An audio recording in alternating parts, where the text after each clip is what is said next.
ازيكم حبايبي؟ عاملين ايه؟ يا رب كده دايما تكونوا بخير. النهارده بقى فيديو جديد، هنعمل وصفة حلوة جدا كل الناس بتحبها، كبار وصغيرين.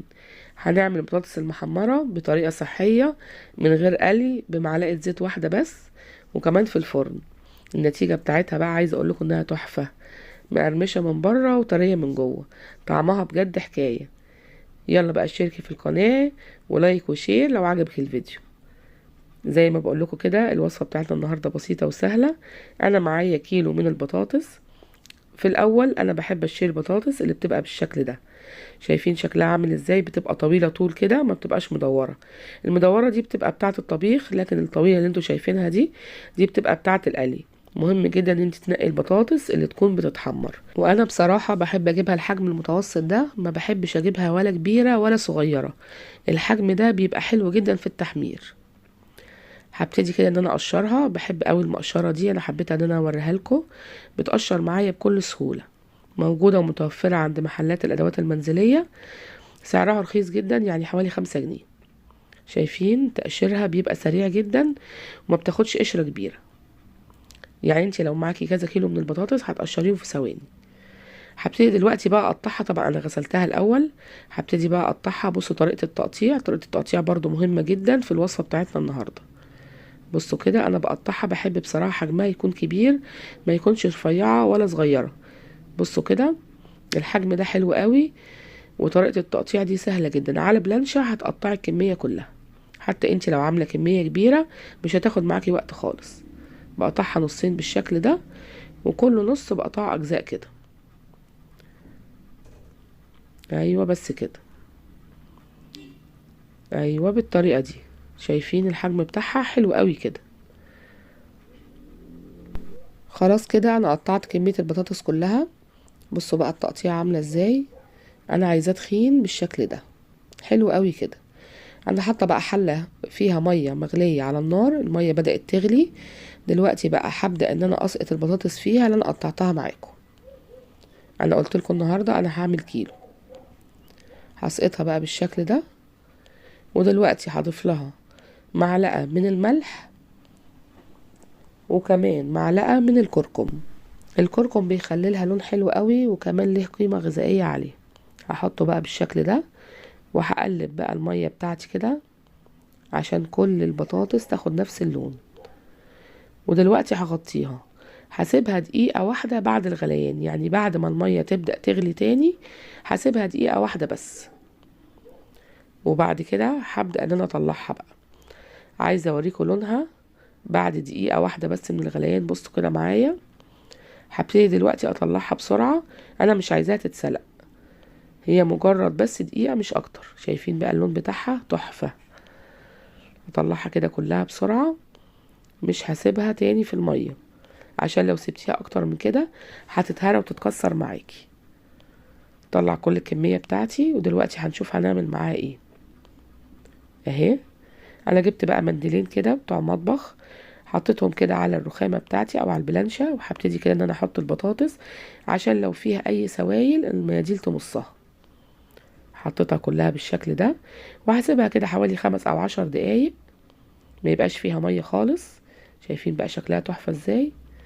حلو قوي كده، وماسكة نفسها ما اتهرتش ولا اي حاجة. هاخدها بقى تاني احطها في البولة بتاعتي، وهعمل لها بقى تتبيلة تحفة هتعجبكم قوي. هجيب كده بقى بولة واحط فيها رشة من الملح. لو كان الملح اللي انت حطيتيه محيقهاش قوي، حطي رشة من الملح بسيطة كده. ومعلقة من البابريكا، ورشة بسيطة من الشطة ممكن تستغني عنها، مفيش اي مشكلة. ومعلقة توم باودر، وكمان رشة من الزعتر. الزعتر بيديلها نكهة وريحة حلوة قوي. وكمان رشة بسيطة من الكمون. دي التوابل بتاعنا اللي احنا هنحطها. هنقلبهم كده كويس قوي. وهجيب دلوقتي بقى زيت زيتون. عايزه تحطي زيت عادي مفيش اي مشكله، انا بحب بصراحه احط زيت زيتون. هاخد معلقه واحده بس، مش اكتر من كده، معلقه واحده، ما تكتريش عن كده. ايوه بالظبط كده. وهقلبهم كويس قوي. ايوه هتبقى بالشكل ده. دي التتبيله بتاعتي بقى اللي انا هحطها على البطاطس، هتديلها طعم تحفه. هضيفها بقى على البطاطس بالشكل ده، وهبتدي ان انا اقلبها. شايفين بقى اللون بتاعها. هقلبها كده بقى بالسباتيولا، بس خلي بالي ان هي ما تتكسرش، هي ماسكه نفسها لان هي يعتبر برضو ما اتسلقتش قوي، ده هي دقيقه بس مش اكتر. هخلي كل قطعه من البطاطس تتشرب من التتبيله. حلو قوي كده. طيب كفايه كده خلاص ندخلها الفرن؟ لا، في تكايه واحده كمان هنعملها مع بعض دلوقتي. هجيب بقى النشا بتاعي وهاخد كده معلقه، يعني معلقه واحده بس مش اكتر. ايوه دي نص معلقه، هحطها كده في المصفى وهرشها بالشكل ده، وهبدأ كده ان انا اقلبها او انطقها كده عشان النشا يغلف كل حباية او كل قطعة، او احط نص المعلقة التاني. هرشها كده بالمصفى معلقة النشا علشان ما تتكتلش في مكان واحد. ايوه بالظبط كده، انا مش عايزة اكتر من كده. هجيب بقى صينية اللي هدخلها الفرن، احط فيها ورقة زبدة، هديها دهنة بسيطة جدا من الزيت، وهبتدي كده ارصها بالشكل ده.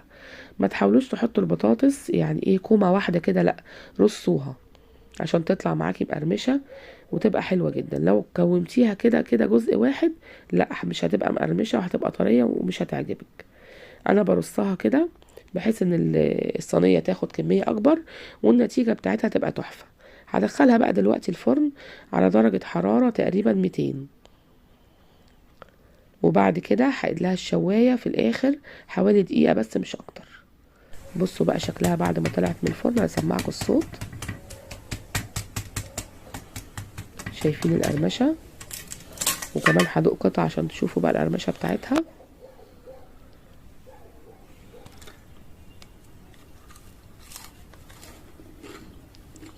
انا حبيت افتح لكم الصوت في الجزء ده عشان تشوفوا القرمشة بتاعتها عاملة ازاي. بصراحة النتيجة بتاعتها روعة، والشكل بتاعها شايفين تحفة ازاي، مقرمشة جدا من بره وكمان طرية من جوه.